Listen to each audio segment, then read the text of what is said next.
कहने लगा अम्मा बड़े मौलवियों को कहते सुना है कि कोई माँ का हक अदा नहीं कर सकता, आज मैं तेरा हक अदा करके दिखाता हूँ।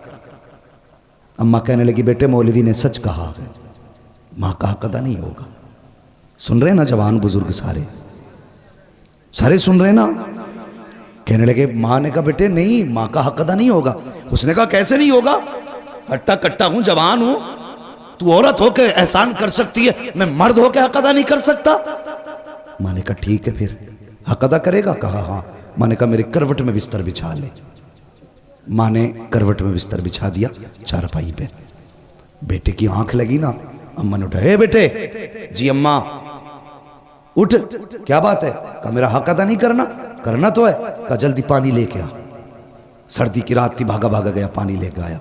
माँ ने आधा पिया आधा बिस्तर पे गिरा दिया। कहने लगा अम्मा ये क्या? कहने लगी बेटे बुढ़ापे की वजह से गिर गया। कोई बात नहीं बेटे, बिस्तर सूखा, उधर लेट जा। बच्चे ने, लड़के ने दूसरी तरफ करवट ली, सोया, आंख लगी। फिर माँ ने कह दिया बेटे उठ। तो उठ के कहने लगा क्या बात है अम्मा? तो मेरा हक अदा नहीं करेगा। तो कहने लगे करना तो है कि फिर जल्दी पानी ला। गया फिर पानी लाया। माँ ने आधा पिया आधा गिरा दिया। 2 हिस्से बिस्तर के भीग गए, तीसरा हिस्सा बाकी बचा। आंख लगी, जैसी आंख लगी माँ ने कहा बेटे उठेगा नहीं? अब के झुंझला के उठा। कहने लगा एक बार काम क्यों नहीं बता देती? माँ ने कुछ नहीं कहा अभी। उसने कहा ना एक बार क्यों नहीं बता देती? माँ ने कहा बेटे मेरा हक अदा नहीं करना? हाँ करना है ना। कहा जब फिर पानी लेके आ। फिर पानी लाया। माँ ने फिर पानी पिया, फिर बिस्तर पे गिरा दिया। जब तीसरी मर्तबा बिस्तर पे पानी गिरा ना, अब बेटा बर्दाश्त ना कर पाया। कहने लगा माँ ये तेरे बुढ़ापे की वजह से तेरी अकल बीमारी गई है। बता तो सही तू कितनी बेवकूफ़ है। तूने 3 जगह मेरे बिस्तर पे पानी गिराया। अब बता मैं सोऊं तो कहाँ सोऊं, मैं लेटूं तो कहाँ लेटूं? तूने मेरा पूरा बिस्तर गीला कर दिया। माँ की आंख में आंसू आ गए। कहने लगी लखते जिगर नूरे नजर, मैंने तुझसे पहले कहा था तू माँ का कैसे बदला दे सकता है। कहा माँ मैं समझा नहीं। कहा बेटे मैंने 3 जगह पानी गिराया तो तुझे गुस्सा आ गया, तेरे लहजे बदल गए, तेरा अंदाज सख्त हो गया, तू माँ पे अकड़ के खड़ा हो गया। मगर बेटे याद कर जब तू छोटा सा था यही सर्दी की रातें थी, 3 जगह नहीं 4 जगह नहीं, तूने 7 जगह बिस्तर पे पेशाब किया, लेकिन मैं हर जगह करवट बदल के तुझे सूखे बिस्तर पे सुलाती रखी, खुद गीले पे लेटती रखी, सूखे आंचल पे लेटाती रखी। बेटे जब आंचल भी सूखा ना रखा तेरे पेशाब की जगह पे बेटे मैं लेटी थी और अपने सीने पे तुझे लेटाती रखी थी। तूने कहा था मैं हक अदा करूंगा, उसने कदम पकड़े। कहने लगा माँ मेरी औकात क्या है, दुनिया में कोई भी बेटा माँ की खिदमत का हक अदा कर ही नहीं सकता। बेशक सुभान अल्लाह। कौन हक अदा कर सकता है माँ बाप का? खुदारा माँ बाप की इज्जत करना, इनकी कदर करना। और जवानों स्कूल पढ़ने वालों तुमसे भी एक बात कह दूं, तुम्हारे हाथ में कलम आ गया ना तो तुम्हें भी फिर अब्बा की औकात दिखाई नहीं देती। हाँ एक डॉक्टर साहब है डॉक्टर रूहुल अमीन, वो बड़ी मोहब्बत मुझसे करते, झारखंड के रहने वाले। उन्होंने अपने बाप के बरसी के प्रोग्राम में इस मतलब ये कि अकेले ने प्रोग्राम करके मुझे बुलाया। और बाहर मुझे बुलाने का मतलब होता आदमी का कम से कम 40-50 हज़ार का खर्चा एक आदमी ने, और मेरे जैसे 3 और बुलाए थे। मैंने कहा डॉक्टर साहब इतना लंबा खर्च, लग रहा है कि अच्छी इनकम है। मैंने हंस के बात कही। तो सुनो मेरी बात सुनना, जो बात मैं बताना चाह रहा हूं। उसने इतना सुना और रोना शुरू कर दिया। कहने लगा कमाई ज़्यादा नहीं है, कमाई ज़्यादा नहीं है, मैंने इतना खर्च क्यों? कहने लगा ये मेरे बाप के सामने कुछ भी नहीं है। मैंने कहा मतलब? कहने लगे जब मैं पहले दिन मैं क्लास अटेंड करने गया था तो उस दिन मेरे बाप के पास पैसे नहीं थे। मैंने अपने अब्बा से कहा था अब्बा अगर आज मुझे फीस ना मिली ना मेरी ज़िंदगी तबाह हो जाएगी। तो वो कहते मुझे याद नहीं मेरे बाप कहाँ से पैसे लाए थे, और मुझे ला के 115 रुपये दिए थे। कहते कि उस 115 रुपये को दे के कहा था बेटे बड़ी मेहनत से इकट्ठे किए हैं, मेहनत से पढ़ के भी आना है। कहता बाप ने 115 रुपये दिए, मैंने उससे फीस भरी, मैंने पढ़ाई की।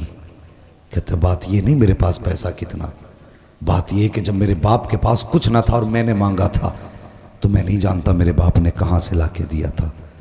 आज मेरे बाप की बरसी है, मैं चाहता हूँ अगर जान भी उसके नाम पर लुटा दूँ ना, तो बाप के उस एहसान का हक अदा नहीं कर सकता। ये बाप होता है। अगर तुमने कहा था अब्बा फीस भरनी है, अब्बा ने ज़मीन बेची, तुम्हारी फीस भरी है। अगर बाप नहीं, माँ बेवा है और तुम्हारे स्कूल की फीस और किताबों का दिन आया है, तो खुदा की कसम माँ ने कंगन और अपने नाक कान के जेवर बेच दिए, लेकिन तुम्हें कामयाब बनाया है। आज तुम्हारे हाथ में कलम है ना, तो इसका जोर अपने बाप को मत दिखाना, इसका जोर अपनी माँ को मत दिखाना। तुम मास्टर बन जा, डिप्टी बन जा, कलेक्टर बन जा, कुछ भी बन जा, लेकिन जब माँ सामने आया करे तो बचपन का वही गुड्डू बन के आया कर, बचपन का पप्पू बन के आया कर, बचपन का छोटू बन के आया कर। तेरी शान कितनी भी बड़ी क्यों ना हो, जब माँ बाप के सामने आया करे तो छोटा हो के आया कर। अगर थक के आया करे, इनके कदमों में बैठ जाया कर। खुदा की कसम 5 स्टार होटलों में भी वो सुकून नहीं मिलता है जो माँ बाप के कदमों में सर रख के बैठने के बाद मिला करता है। अल्लाह तौफीक दे तो अपना वक्त माँ बाप के साथ गुजारना, माँ बाप के साथ गुजारना। तुम पढ़े हो, कुछ बने हो, तो माँ बाप की मेहनत का नतीजा, माँ बाप की मेहनत का नतीजा। कितने बाप बेटों की फीसें भरते भरते मर गए। हाँ, कितने बापों ने मजदूरियों में अपनी जानें गवा दी ताकि बेटा धूप न बर्दाश्त करे। कभी भट्टों पे जाके देखो, मजदूर लोग 60-60 ईंटें कमर पे लेके कैसे चलते हैं। क्यों? उनके पेट नहीं भर पाएंगे जब तक 60 ईंट नहीं उठाएंगे। एक आदमी तो कहीं भी पेट भर लेता है, लेकिन जब किसी भी मजबूर मजदूर को देखो ना, समझ लेना इसके पीछे कोई ना कोई मजबूरी है। या तो बेटे के शौक मजदूरी करा रहे हैं, या फिर बेटी की जवानी मजदूरी करा रही है। हाँ, हमेशा अपना सुख न देखना, कभी दूसरों का दुख भी देख लेना। हम खेत कटवाते हैं ना, खेत, तो कहते हैं हाथ किसका तेज चलता, ताकि 300 देकर 500 रुपए के धान कटवा ले। अगर कोई कमजोर आ जाए, अल्लाह माफ करे, लॉकडाउन गुजरा, यूं तो सैयद भी हो, मिर्जा भी हो, अफगान भी हो, तुम सभी कुछ हो, बताओ कि मुसलमान भी हो। लॉकडाउन गुजरा तो कितनी तंगदस्ती लोगों पे आई थी। अल्लाह अकबर। ऐसा 2 लोगों पे कि 50-50 रुपए पे लोगों ने मजदूरियां की। और इन जमींदारों से अल्लाह हिसाब लेगा जिन्होंने 100-100 रुपए में खेतों की नलाइयां कराई उन गरीबों से। अल्लाह पूछेगा कि जब मजदूरी 300-500 थी तो तूने 100 रुपए देके इसकी मजदूरी का फायदा उठाया, इसकी मजबूरी का फायदा उठाया। आज ला नेकियां कितनी लेके आया है, रख पल्ले में। अगर वो आ गया ना गजब पे, तो 7 पुश्तों की नेकियां नहीं बचा पाएंगी। इसलिए किसी की मजबूरी का फायदा ना उठाना, किसी की मजबूरी का फायदा ना उठाना।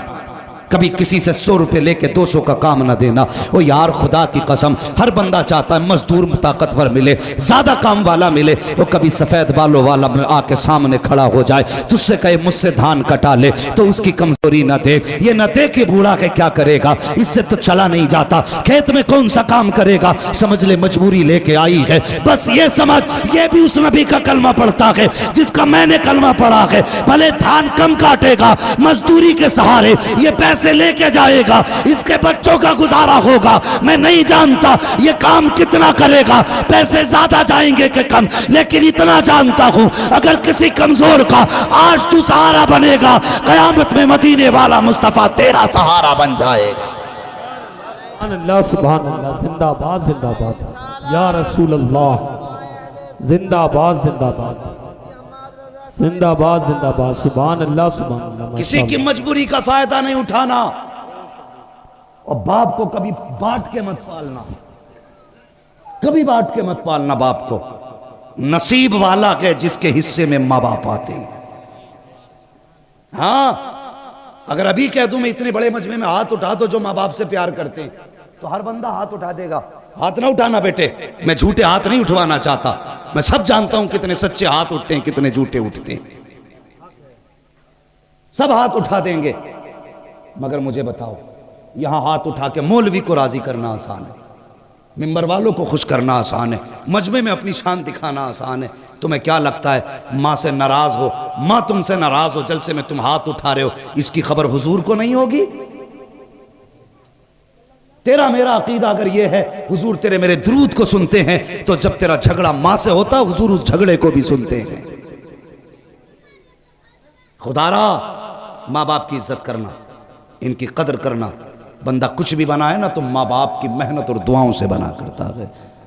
और सुनो, अगर अल्लाह ने दौलत दी है, माँ बाप दिए हैं, इन पे खर्च करने से पीछे मत हटना, वरना कल दौलत होगी माँ बाप नहीं होंगे तो बहुत पछताओगे, बहुत पछताओगे। बंदा माँ और बाप जानते हो ये क्या है? किसी 70 साल के बूढ़े से जाके कहो माँ की याद आती है क्या? अगर बाल सफेद हो गए होंगे, कमर झुक गई होगी, वो रो देगा यार, 70 साल में भी रो देगा। क्यों रोया? वो कहेगा आज भी लगता है माँ दरवाजे पे खड़े होकर आवाज दे रही है। 70 साल का अरसा बीत गया लेकिन आज भी माँ की याद रुला देती है। ये माँ होती है। 110 साल का बंदा लाना और फिर भी अगर कोई कहे कि माँ की याद आती है, कि 110 साल का बंदा भी रो देगा। खुदा की कसम क्यों ना रोए? कोई इतना प्यार करने वाला ला के दिखा सकते हो? वो तू 5 मिनट के लिए आंगन से गायब हो जाता, माँ दरवाजे पे आ जाती दुपट्टा सर पे डाल के, कहती हाफिज जी इधर मेरा बेटा गया है, देखा है क्या? उधर तुमने मेरा बेटा देखा है क्या? माँ बेकरार हो जाती है। जब तक बेटा ना मिले वो चैन से घर में नहीं बैठती। वो जब तुम छोटे थे माँ तुम्हारे बगैर घर में नहीं बैठती थी। आज माँ छोटी हो गई, बुढ़ापा आ गया, तुम माँ के बगैर कैसे घर में बैठ जाते हो? वो तुम्हें खिलाए बगैर कभी नहीं सोई, आज तुम उसे खिलाए बगैर कैसे सो जाते हो?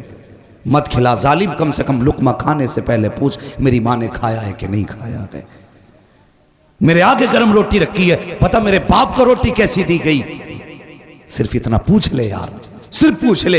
हाथों से ना खिला, अल्लाह तुझे इस रहम के बदले में भी दुनिया भी बेहतर कर देगा, आखिरत भी बेहतर कर देगा। इज्जत करना माँ बाप की, कदर करना, वरना ये चले गए तो बहुत याद आएंगे। और कोई भी बंदा ना इस बात से अंदाजा लगाना, किसी जवान की अगर नौकरी कहीं लग जाए, कहीं नौकरी लग जाए, स्कूल में, किसी फैक्ट्री में, किसी कंपनी में, तो सबसे पहले सोचता मैं किसे बताऊं? तो उसका दिल करता है कि सबसे पहले जाके मैं अपनी माँ से बताऊंगा, अम्मा आज मेरी नौकरी लग गई है। हाँ यार तो बहुत थे रास्ते में, बहुत दोस्त भी थे, क्लासमेट भी थे, लेकिन नहीं, दौड़ के घर में आके कहता अम्मा आज तेरा बेटा कामयाब हो गया। जब माँ मुस्कुराती है असल कामयाबी तब मिला करती है। मुनव्वर राना ने कहा था बुलंदियों का बड़े से बड़ा निशान छुआ, उठाया गोद में माँ ने तब आसमान छुआ। तुम कितने भी ऊंचे हो जाओ उतने ऊंचे नहीं हो सकते जितनी ऊंचाई पे माँ की गोद पहुंचाती है। अगर माँ है ना, इज्जत करना, कदर करना। मेरे हुजूर के दामन में किसी चीज की कमी नहीं थी। 2000 से ज्यादा नाम रब ने महबूब को दिए थे, लेकिन हुजूर रोए ना, और अक्सर रोया करते थे, कहते थे मुझे माँ की याद आती है। सहाबा ने कहा था क्यों? आका कैसे? हुजूर फरमाते मेरा जी चाहता काश मेरी माँ होती, मुझे बेटा कह के आवाज दे देती। लफ्ज बेटा जिसे कहा जाता वो नसीब वाले होते। अगर माँ बाप चले गए तो फिर कोई बेटा कहने वाला भी नहीं मिलेगा, बेटा कहने वाला भी नहीं मिलेगा। इश्तिहारों में बड़े बड़े नाम आते हैं, कौन सा लक़ब ऐसा जो हमारे नाम के साथ नहीं लगाया जाता? अल्लामा, फ़हामा, अजीब बड़े बड़े जिनके लायक हम नहीं हैं, ऐसे ऐसे लक़ब लगाए जाते हैं, नारे लगते हैं, फूल डाले जाते हैं, गाड़ियाँ आगे पीछे चलती हैं, कलेजा ठंडा नहीं होता। खुदा की कसम कलेजा तभी ठंडा होता है जब माँ बाप बेटा कह के आवाज़ देते हैं। हाँ, इस लफ्ज़ बेटा में माँ की ज़बान में वो मिठास है जो बरसों की थकन उतार देता है। माँ बाप की इज्जत करना, कदर करना। आज दौलत है उन पे खर्च करना। कलम तुम्हारे हाथ में आया माँ की बदौलत, कुरान सीने में आया है बाप की बदौलत। जिंदा रहना ना, माँ बाप की खिदमत करना। करेंगे इंशाअल्लाह। देखो कौन नहीं बोल रहा, जो नहीं बोल रहा समझ लेना घपला करके आया। माँ बाप की इज्जत करेंगे। इन्हें चच्चा को उठा के पूछो रुमाल वालों को, चच्चा सोना नहीं, देखो बस माँ बाप की बात चल रही है।